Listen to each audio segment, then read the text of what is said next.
இதோ நீங்கள் பார்த்து கொண்டிருப்பது சிலி நாட்டில் இருக்கக்கூடிய மிகப்பெரிய மலை. சுமார் 1600 மீட்டர் உயரத்தில் இந்த மலையின் உச்சியில்தான் ரூபின் டெலஸ்கோப் தென் அரைக்கோளத்தில் இரவு நேர வானத்தை 3 இரவுகளுக்கு ஸ்கேன் செய்து ஒரு அற்புதமான படத்தை வெளியிட்டது. நீங்கள் பார்க்கும் இந்த இமேஜ் படத்தில் சுமாராக 10 மில்லியன் கேலக்சிகள், அதாவது விண்மீன் திரள்கள் இருப்பது கண்டுபிடிக்கப்பட்டது. இந்த விண்மீன் திரள்கள் கேலக்சிகள் ஒரே ஒரு சிங்கிள் இமேஜில் தான் இந்த LSST கேமராவால் எடுக்கப்பட்டது. நினைத்து பாருங்கள், விண்வெளியில் நமது பூமியிலிருந்து பார்க்கும் பொழுது வானத்தில் ஒரே ஒரு இடத்தில் 45 முழு நிலாக்கள் ஒன்றாக வைத்தால் அது எவ்வளவு பெரிய இடத்தை பிடிக்குமோ அவ்வளவு பெரிய இடத்தை இது ஒரே ஒரு இமேஜாக எடுத்தது இந்த LSST கேமரா. இதன் மூலம் இந்த பகுதியில் மட்டும் சுமார் 10 மில்லியன் கேலக்சிகள் இருக்கிறது என்பதையும் கண்டுபிடித்து விட்டார்கள். அது மட்டும் இல்லாமல் இந்த இடத்தில் எடுக்கப்பட்ட காட்சிகளில் இருக்கும் கேலக்சிகள் அனைத்துமே சுமார் 53.8 மில்லியன் ஒளியாண்டுகள், அதாவது 5,38,00,000 ஒளியாண்டு தூரத்தில் இருந்து எடுக்கப்பட்டது என்பதை விண்வெளி ஆராய்ச்சியாளர்கள் தெரிவித்தார்கள். இந்த படத்தில் வெறும் கேலக்சிகள் மட்டும் இல்லை, ஏராளமான நட்சத்திரங்கள், விண்வெளி பொருட்கள் என்று அதிகமாகவே கிடைத்துள்ளது.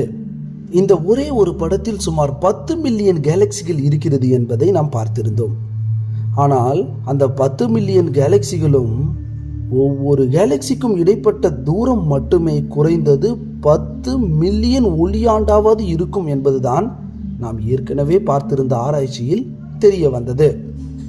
நம் பிரபஞ்சத்தில் சுமார் 20 பில்லியன் கேலக்சிகள் இருக்கலாம் என்பதுதான் ஆராய்ச்சியின் அடிப்படையில் ஏற்கனவே பார்த்திருந்தோம். இந்த 10 மில்லியன் என்பது அந்த 20 பில்லியனில் வெறும் 0.05% மட்டும்தான்.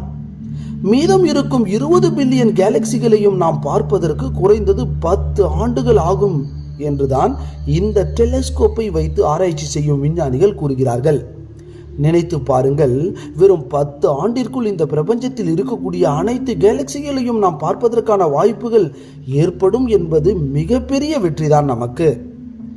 இந்த டெலஸ்கோப் மற்றும் கேமரா அதன் செயல்பாட்டை முடித்துக் கொள்வதற்கு முன்பாக கிட்டத்தட்ட 40 பில்லியன் வான் பொருட்களை, அதாவது செலஸ்டியல் பாடிஸை இது கண்டுபிடிக்கும் என்பது முழுமையான நம்பிக்கையாக இருக்கின்றது.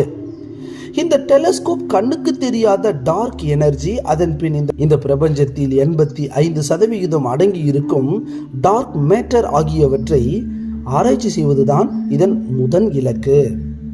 இது மற்ற டெலஸ்கோப்களை விட மிகவும் சக்தி வாய்ந்ததாகத்தான் இருக்கும்.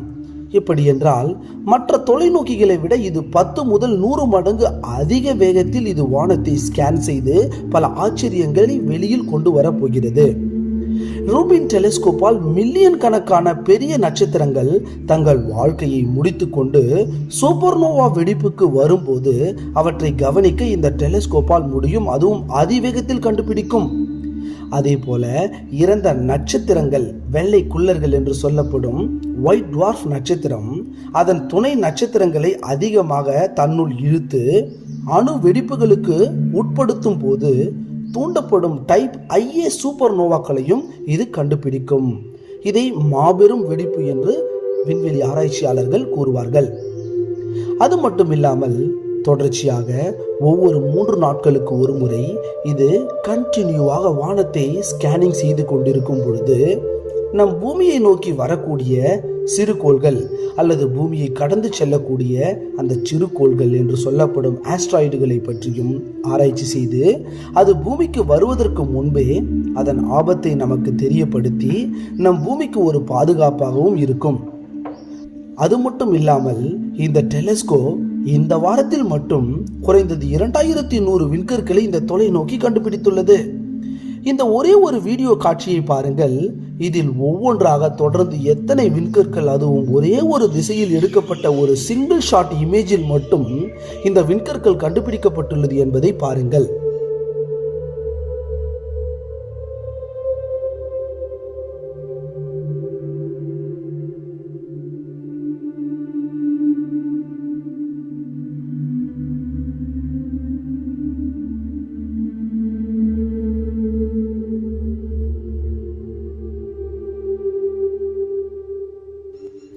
இது போல 2100 விண்கற்கள் இதுவரை கண்டுபிடிக்கப்பட்டுள்ளது, அதுவும் 7 இரவுகளில் மட்டுமே. நன்றி. மீண்டும் இது போன்ற ஆச்சரியமான பல தகவல்களோடு உங்களை மீண்டும் சந்திக்கிறேன். இது உங்கள் அன்பு நண்பன் மோகன்ராஜ்.